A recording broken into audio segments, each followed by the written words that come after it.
केजरीवाल सरकार धोखे की सरकार है। जैसे चुनाव आए नए नए पैतरे चालू, फ्री बिजली पानी से लोगों का मन भर गया तो अब 2100 रुपए का ऐलान। भाई ये 2100 रुपए का ऐलान पहले याद क्यों नहीं आया? 10 साल से सरकार में थे आप, चुनाव से पहले 2100 का ऐलान का क्या मतलब है?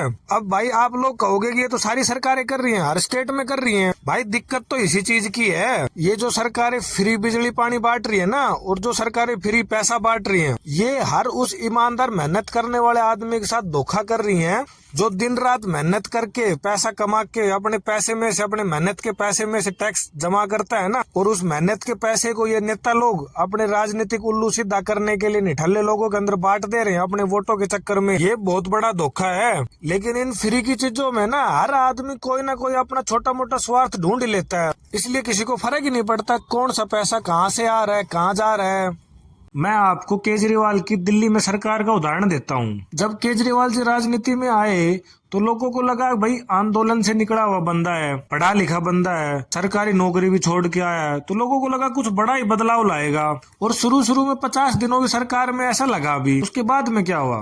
राजनीति है भाई, किसी को छोड़ती थोड़ी है। ये भी सीख गई नेतागिरी और वही नेताओं वाली चाल। सबसे पहले लोगों को फ्री बिजली पानी का पेड़ा खिलाया तो पहली बार सरकार में आ गए। उसके बाद महिलाओं को फ्री बस सेवा देके दोबारा सरकार में आ गए, और अब तीसरी बार महिलाओं को 2100 रुपए का लॉलीपॉप दिखा दिया है और साथ में नारा लगा दिया है, फिर लाएंगे केजरीवाल। यार हम मानते हैं राजनीति गंदी चीज है, लेकिन इंसानियत भी तो कोई चीज है। केजरीवाल ने क्या दिया? फ्री बिजली, फ्री पानी, फ्री बस, और अब फ्री में 2100 रुपए का वादा। आप ये बताओ भाई, ये सब चीजें फ्री में देने के लिए ये पैसा आता कहाँ से है? ये सारा पैसा उस आदमी के टैक्स से आता है जो दिन रात मेहनत करके पैसा कमाता है और ईमानदारी से टैक्स जमा करवाता है। आप एक बात बताओ, एक ईमानदार आदमी, एक मिडिल क्लास मेहनत करने वाला आदमी जो 20-50 हजार रुपए साल का टैक्स जमा कर देता है, तो क्या वो 100 रुपए का पानी का बिल या 1500 रुपए का बिजली का बिल नहीं भर पाएगा क्या? या फिर वो अपने घर की महिलाओं को 10 रुपए की टिकट नहीं खरीद पाएगा? वो बिल्कुल कर सकता है। उसको सरकार की किसी फ्री चीज का जरूरत नहीं है। वो कमा सकता है तो खर्च भी कर सकता है। यही हमारे देश का दुर्भाग्य है कि यहाँ मेहनत करने वाले कम हैं और निठल्ले लोग ज्यादा हैं। और इससे बड़ी समस्या ये है कि इसी निठल्ले आदमी की और मेहनत करने वाले आदमी की वोट की वैल्यू सेम है। अब आप खुद बताओ, सरकार किसके वोटों से बनेगी? निठल्ले लोगों के वोटों से या ईमानदार लोगों के वोटों से? क्योंकि ईमानदारी से मेहनत करने वाले तो कम हैं और निठल्ले लोग ज्यादा हैं। और जो घर बैठे हैं जिनको सब कुछ मिल जाएगा, वो किसको वोट करेंगे? उसी को तो वोट करेंगे जो उनको सब कुछ फ्री में देगा। उनको इस बात से फर्क थोड़ी पड़ता है कि वो किसी के मेहनत से कमाया हुआ पैसा डकार रहे हैं।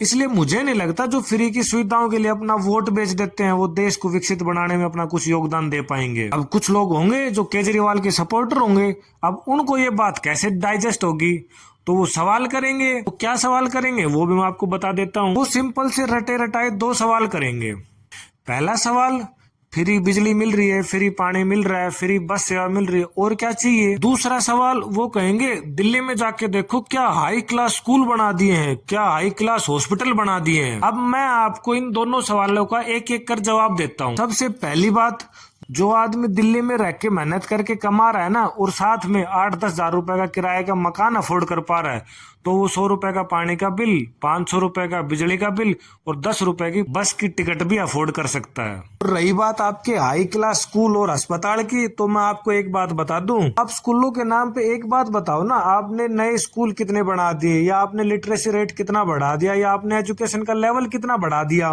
किसी स्कूल में 2 नई दीवार खड़ी कर देने से शिक्षा का स्तर नहीं बढ़ जाता है। चलो फिर भी आपकी 100% झूठी बात को 1% हमने सच मान लिया, तो आप हमें फैक्ट के साथ जानकारी दो ना। आप हमें बताओ कितने नेताओं और अफसरों ने अपने बच्चों के एडमिशन प्राइवेट स्कूल से कटा के इन हाई क्लास सरकारी स्कूलों में करवा दिए। आप हमें बताओ सिर्फ इन सरकारी स्कूलों में पढ़कर कितने IITN बन गए। आप हमें बताओ कितने बच्चों का 12वीं के बाद मेडिकल कॉलेजों में एडमिशन हो गया इन स्कूलों में पढ़कर। आप हमें बताओ ना, यहाँ पढ़कर कितने साइंटिस्ट बन गए, या फिर कितने लोगों ने अपने स्टार्टअप खड़े कर दिए।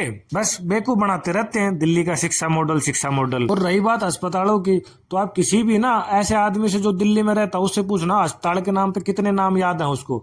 ले देख के 2 नाम याद आते हैं, एक एम्स का, एक सफदरजंग का। और एम्स सफदरजंग बनाने में केजरीवाल का कोई रोल नहीं है। और उन अस्पतालों में भी इतनी भीड़ है कि लोगों को रात भर रुकना पड़ता है सुबह लाइन में लगने के लिए। बात करते हैं अस्पतालों की, खोले थे इन्होंने मोहल्ला क्लिनिक, पूछना इनसे कितने मोहल्ला क्लिनिक आज चलते हैं, और जो पहले चलाए थे उनमें कितने एक्सरे हुए थे, कितने अल्ट्रासाउंड हुए थे, कितने ईसीजी हुए थे, कितने ब्लड टेस्ट हुए थे। जवाब तो मांगा करो यार, आप वोट देते हो। ये सब पूछने का और सोचने का हमारे पास टाइम कहाँ है, क्योंकि मेहनत करने वाले तो बेचारे मेहनत करने में बिजी हैं। और रही बात इन निठल्लों की, तो उसमें से आधे तो नशे में बिजी हैं, और रहे बाकी तो वो अपने रील्स में बिजी हैं। सवाल करेगा तो कौन करेगा। फिर भी मैं तो आखिर में जो लोग दिल्ली में रहते हैं उनसे एक ही बात कहूंगा, चुनाव आने वाले हैं और वोट उसको मत देना जो फ्री सुविधाओं का मीठा लॉलीपॉप देकर बाद में आपकी शुगर बढ़ा दे, बल्कि वोट उसको देना जो दिल्ली के पोल्यूशन और ट्रैफिक का समाधान सोचे।